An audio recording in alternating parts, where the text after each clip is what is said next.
Tras años de combates sangrientos en Vietnam, Estados Unidos se muestra confiado al público. La estrategia de eliminar al Vietcong está funcionando. Las fuerzas comunistas están en las últimas y la victoria es solo cuestión de tiempo. O eso es lo que dicen. Pero al comienzo del 68 y las fiestas de Año Nuevo lunar, las tropas de Estados Unidos y de Vietnam del Sur se encuentran bajo un formidable ataque sorpresa del norte de Vietnam, la ofensiva del Tet.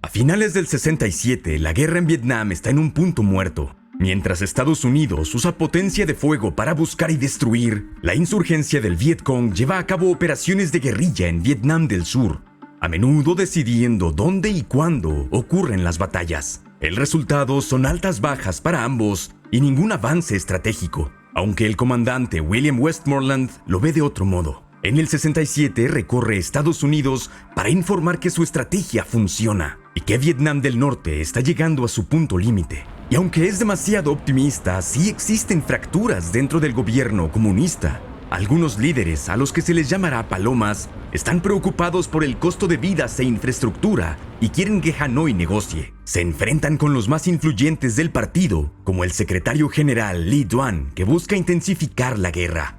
Mientras, el líder Ho Chi Minh empieza a quedar relegado políticamente. Está enfermo de forma crónica desde el 64 y ha dejado muchos de sus cargos oficiales. El coronel norvietnamita Bui Tin sugiere que la mala salud de Ho le impide introducir reformas democráticas, lo que le permite al Politburó y a Lee Duan tomar más control. Para el 67, la Unión Soviética reemplaza a China como el principal proveedor de armas de fuego para Vietnam del Norte. Sin embargo, el líder soviético Leonid Brezhnev prefiere soluciones diplomáticas, lo que da un impulso temporal a las palomas. En consecuencia, Lee Duan arresta a opositores políticos y a periodistas, a menudo con cargos de conspiración.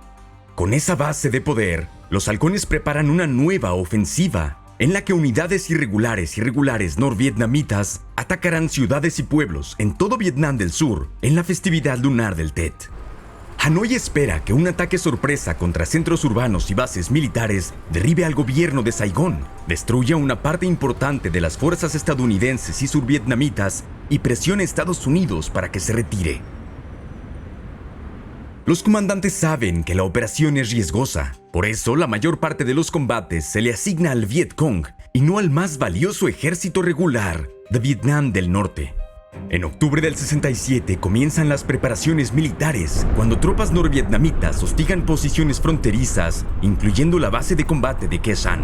Westmoreland cree que Vietnam del Norte prepara otro ataque al estilo de Dien Bien Phu, pero otros sugieren que en vez de repetir lo del 54, el objetivo era alejar a las fuerzas estadounidenses y survietnamitas de las ciudades y pueblos. Y en efecto, Estados Unidos reubica a sus tropas. Aunque Vietnam del Norte sufre grandes pérdidas, Westmoreland refuerza Khe Sanh y debilita las defensas en torno a Saigón y otras ciudades. A finales del 68, tanto vietnamitas del norte como del sur se preparan para el Año Nuevo lunar. Tradicionalmente es un tiempo de alto al fuego en Vietnam, pero ese año tropas del Vietcong y del NVA se infiltran en pueblos y ciudades disfrazados de turistas. Como era común que los campesinos entraran a las ciudades con sus productos en el Tet, la presencia de individuos desconocidos con cargamento no resulta sospechosa. El teniente coronel de Estados Unidos, John E. Barr, recuerda: "Noté el número inusual de jóvenes vestidos de civil. Inusual porque la mayoría de los jóvenes vietnamitas estaban reclutados o en las colinas con el Vietcong. Me aseguraron que era costumbre que los campesinos locales vinieran a Hue para celebrar el Tet. Acepté la explicación para mi posterior pesar". La inteligencia militar sí detecta el movimiento de unidades norvietnamitas, pero no comprende la magnitud de la ofensiva.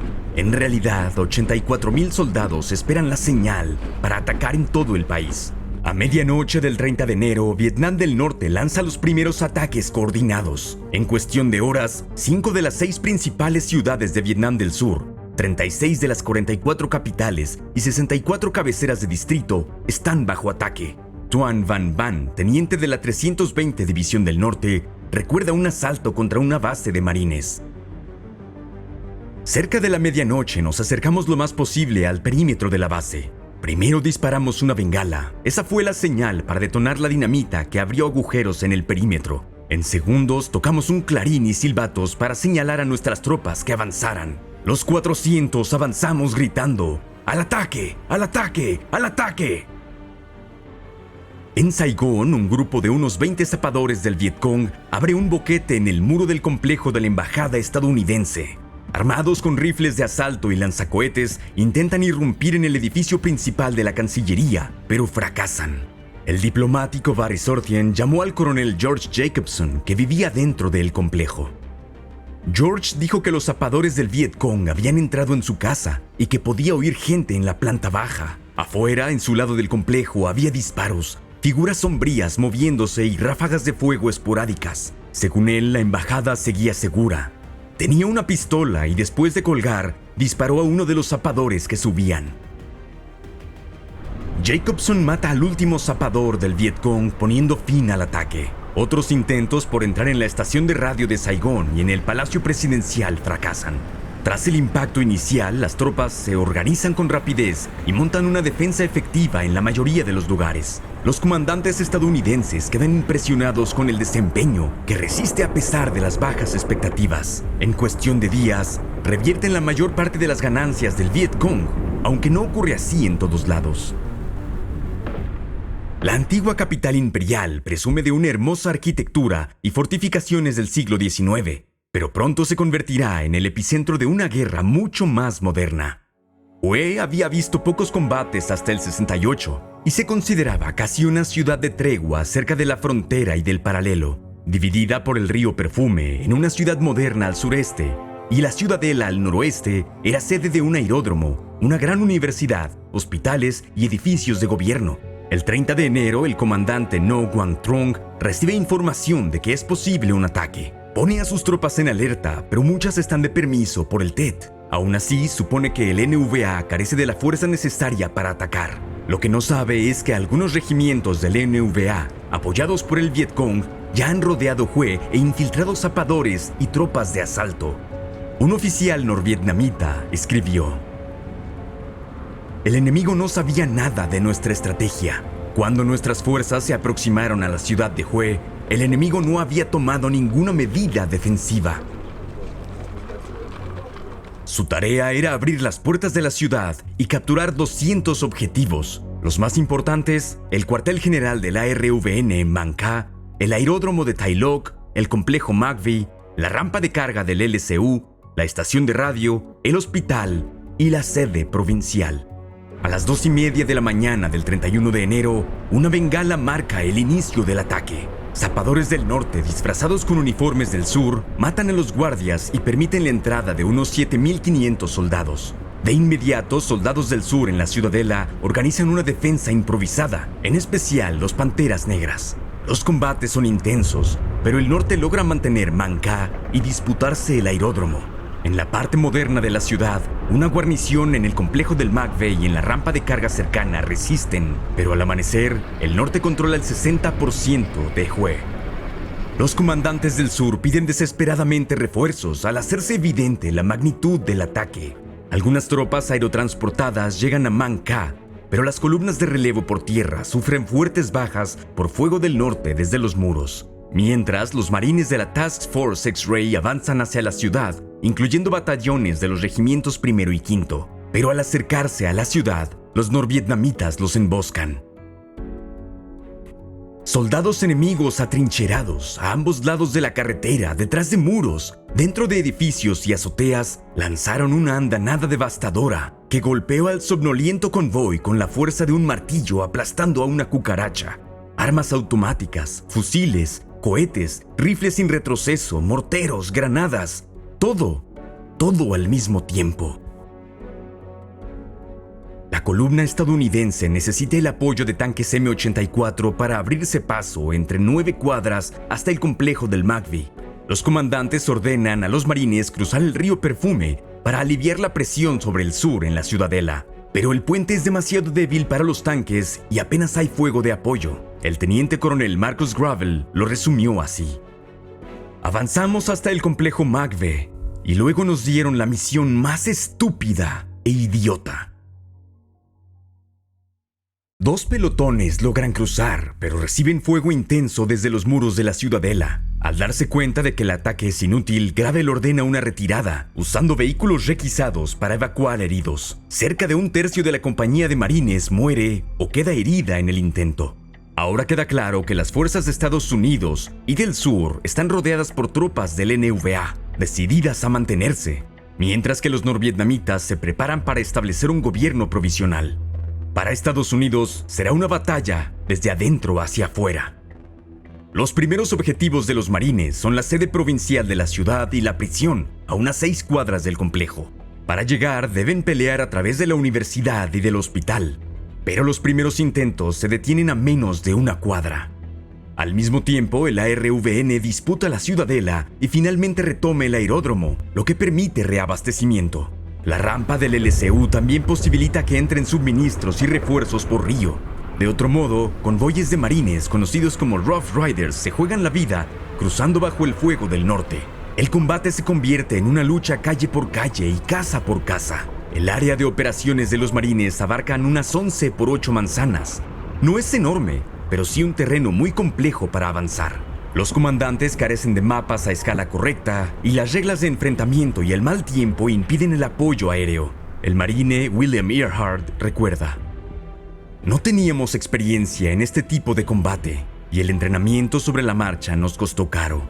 Muchos civiles debieron morir en esos enfrentamientos. Si veías o escuchabas o creías ver u oír movimientos en la casa de al lado, no te detenías a tocar la puerta, simplemente lanzabas una granada". Ambos bandos descubren que los cohetes son armas útiles, sobre todo para abrir muros y crear nuevas entradas. El coronel Ernie Shipman recordó un tiroteo de 2 horas librado casi exclusivamente con cohetes, a una distancia de 50 metros. Cientos y cientos de cohetes siendo disparados, y lo mismo viniendo de regreso hacia nosotros, pero nosotros teníamos más munición. Los tanques son de utilidad limitada, salvo como cobertura en calles en ruinas. Cuando se usan en la ofensiva, avanzan rápido, disparan unas cuantas rondas y retroceden antes de la inevitable lluvia de cohetes B-40. Las tropas estadounidenses encuentran muy eficaz el rifle sin retroceso de 106 milímetros, sobre todo cuando está montado en el vehículo ligero antitanque M50 Ontos. Para el 4 de febrero, los marines avanzan, habiendo capturado la universidad y el edificio de salud pública. Y en el ataque contra la tesorería, los marines emplean gas lacrimógeno, que resulta muy efectivo ya que muchos soldados del norte no cuentan con máscaras antigas. Una vez despejada la tesorería, el objetivo es avanzar hacia el hospital, la prisión y la sede provincial. Usan gas lacrimógeno, obuses de 105, morteros y rifles sin retroceso. Logran expulsar al NVA del hospital y la prisión en intensos combates. Otro ataque de marines se dirige al estadio al este del complejo del McVeigh. Para entonces, el comandante del NVA ya comienza a preparar una retirada. Estados Unidos ahora concentra su ataque en la sede provincial. Usando nuevas tácticas, los marines asaltan el edificio el 6 de febrero, en una lucha que será habitación por habitación. Algunos defensores logran escapar y al final del día los estadounidenses izan su bandera sobre la sede, aunque pronto la retiran debido a regulaciones que exigen que siempre debe ondear acompañada de la bandera survietnamita. La sede provincial fue en un inicio un objetivo simbólico para los marines, pero resulta mucho más importante. Era el cuartel del 4º Regimiento del Norte que ahora colapsa. Para el 7 de febrero, la resistencia en la ciudad moderna se desvanece, aunque la batalla continúa en la ciudadela. El sur logra avances iniciales en la ciudadela, despejando gran parte de la esquina noroeste de la ciudad vieja y la zona sur del McCaa. Pero el 6 de febrero, el norte contraataca. Usan ganchos de asalto para trepar el muro suroeste y forzar a las tropas del sur a replegarse al aeródromo. Mientras, fuera de las murallas al oeste, la primera división aeromóvil de caballería de Estados Unidos enfrenta serios problemas. Con ayuda de helicópteros, artillería y refuerzos de la 101 aerotransportada, chocan con refuerzos del norte en aldeas periféricas y apenas logran cortar de forma parcial las rutas logísticas del norte. A partir del 10 de febrero, refuerzos de la 5ª División son trasladados en helicóptero. El 13 planean lanzar un ataque desde las posiciones aerotransportadas del sur, pero antes de llegar, son emboscados por un fuerte ataque del norte. En 15 minutos se desató el infierno. No había ninguna unidad aerotransportada en el área y la compañía A estaba hasta el cuello. El NVA, tras excavar túneles en las murallas, detiene el ataque a 75 metros del punto de partida. A la mañana siguiente, los marines lo intentan de nuevo con un masivo apoyo de fuego, incluyendo de buques. Su objetivo es la torre Dong Ba, una de las puertas fortificadas. Pero la trayectoria plana de los proyectiles erra y golpea los muros. Los marines apenas avanzan 100 metros antes de quedar atrapados bajo fuego desde el palacio y las murallas. El 15 de febrero llegan más refuerzos estadounidenses, además de la autorización para disparar contra el palacio y las zonas circundantes. Los proyectiles colapsan parcialmente la torre y las tropas avanzan a través de muros y fortificaciones en ruinas. Los marines finalmente capturan Dong Ba tras 6 horas de intenso combate. Mientras, los aerotransportados del sur y marines atacan el palacio, pero les cuesta avanzar. Una vez más, emplean gas lacrimógeno y fuego de apoyo para desgastar a los defensores. El 22 de febrero, la lucha entra en el corazón de la ciudadela, mientras el sur avanza hacia el muro. Para entonces, la primera de caballería logra cortar por completo las líneas de suministro del norte, bloqueando la infiltración y la evacuación. El cambio más importante, sin embargo, es táctico. Tanto los marines como el ARVN comienzan a lanzar ataques nocturnos contra las últimas posiciones del norte, rompiendo el ritmo de combate.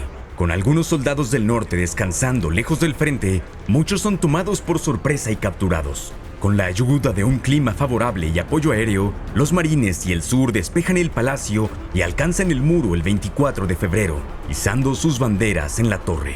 Salvo algunas operaciones de limpieza, la batalla termina. Le cuesta a Estados Unidos unas 200 bajas, en su mayoría marines, y 1,600 heridos. El ejército del sur sufre unas 450 bajas y unos 2,100 heridos. Calcular las bajas del norte es difícil, pero se estima entre 2,500 y 5,000 muertos, con un número desconocido de heridos. El 80% de los edificios de la ciudad resultan dañados, y en una población de 140,000, 116,000 se quedan sin hogar. Las pérdidas civiles oscilan entre 1,000 y 5,800 entre muertos y desaparecidos. Los estadounidenses también acusan al norte de asesinatos políticos en la ciudad, con al menos 3,000 cuerpos hallados en fosas comunes. El gobierno de Vietnam del Norte sostiene que eran civiles muertos en combate, a menudo por el poder de fuego estadounidense. Con la batalla de Hue concluida, una de las luchas más duras de la ofensiva de Tet termina. El ejército del norte y el Vietcong son incapaces de mantener sus conquistas o provocar un levantamiento, pero la ofensiva del Tet será vista como una derrota estadounidense. Westmoreland presenta la ofensiva como la última apuesta de un enemigo casi derrotado. Describe los daños y las cerca de 3,400 bajas estadounidenses y del sur como superficiales, y afirma que el norte de Vietnam sufrió 58,000 muertos. Pero otros no están de acuerdo. El hecho de que Vietnam del Norte lograra una ofensiva de tal magnitud indica que la estrategia estadounidense está fracasando. Estando lejos de la derrota, Vietnam del Norte ha dado un golpe devastador y recuperado la iniciativa. En un memorando secreto, el general Harold K. Johnson escribe: "Sufrimos una derrota, no cabe duda de ello".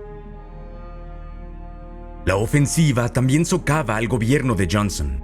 Habían preparado a la opinión pública para un éxito, y sin embargo la ofensiva del Tet demuestra que la guerra aún está lejos de acabar. Fotografías de la ejecución de un combatiente del Vietcong en las calles de Saigón genera aún más dudas sobre el régimen por el que luchan y mueren soldados estadounidenses. La oposición a la guerra en Estados Unidos ya venía creciendo antes del Tet, aunque no era mayoritaria, y las manifestaciones pro-guerra eran comunes. Pero tras el Tet, las protestas se expanden más allá de grupos estudiantiles o pacifistas. Incluyen a madres, profesionales de clase media, grupos religiosos e incluso veteranos. Para febrero del 68, la mitad de los estadounidenses piensan que la guerra fue un error.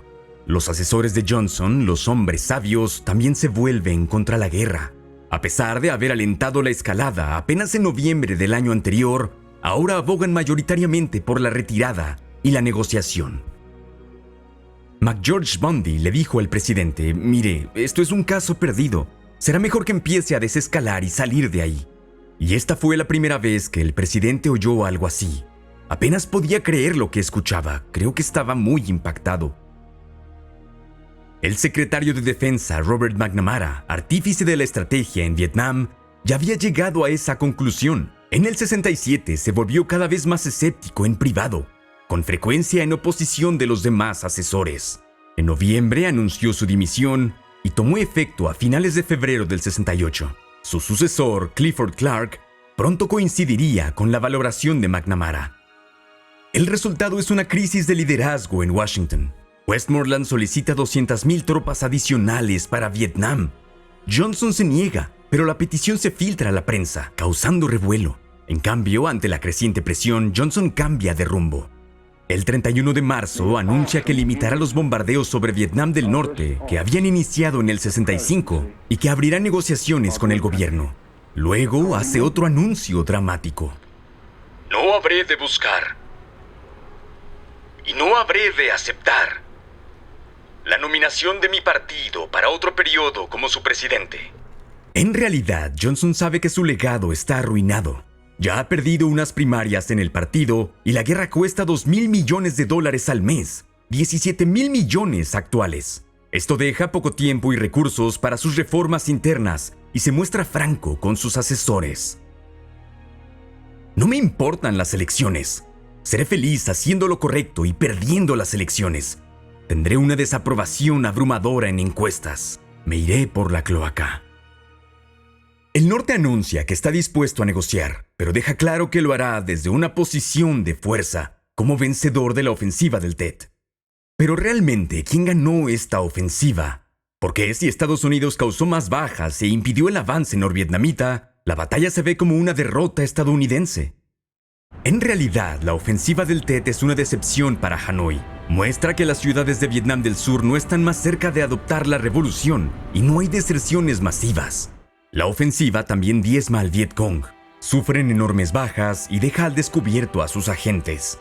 También evidencia que aunque hábil en emboscadas y guerrilla, el Vietcong es ineficaz en operaciones urbanas o en mantener posiciones. Algunos historiadores sugieren que la ofensiva fue diseñada para reducir la influencia de la insurgencia del sur y ponerla bajo un control más estricto de Vietnam del Norte, aunque no hay pruebas sólidas de ello.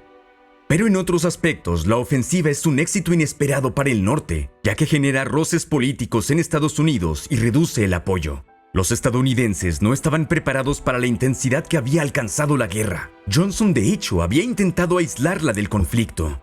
Y aunque no era un objetivo concreto, los estrategas norvietnamitas reconocen la voluntad popular como una vulnerabilidad de Estados Unidos, una que ellos no sufren. La ofensiva podría ser una victoria de Estados Unidos en el campo de batalla cinético, pero al debilitar la credibilidad de la administración, es una derrota en el campo de batalla de las ideas. Los medios, que hasta entonces en su mayoría habían apoyado o creído las declaraciones del gobierno sobre Vietnam, ahora se vuelven críticos. El presentador Walter Cronkite habla por muchos cuando se pregunta: ¿qué demonios está pasando? Yo pensé que estábamos ganando. Al mismo tiempo, los ideólogos norvietnamitas integran las pérdidas del Tet en su larga metodología revolucionaria. El control estatal, la propaganda y la experiencia personal ya habían condicionado a la población al esperar bajas. Como declaró Lee Duan, el norte no contará el costo. 1968 es el año más sangriento para Estados Unidos, con casi 17,000 muertos. En el verano, el norte lanza más ofensivas, llamadas Mini-Tet. Sufre grandes pérdidas, pero también Estados Unidos, con 400 muertos por semana en mayo. Para finales del año, 500,000 estadounidenses están en Vietnam. Y a medida que aumentan tanto los efectivos como las bajas, aumenta la experiencia directa e indirecta de la guerra, como cuando un familiar es enviado. Todo esto erosiona la voluntad pública de Estados Unidos, un factor clave.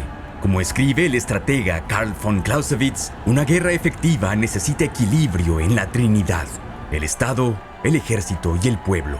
Luego del Tet, la Trinidad norvietnamita se mantiene por el régimen del gobierno, pero también por las convicciones y aspiraciones ideológicas. En cambio, ante las elecciones del 68, la Trinidad estadounidense se resquebraja.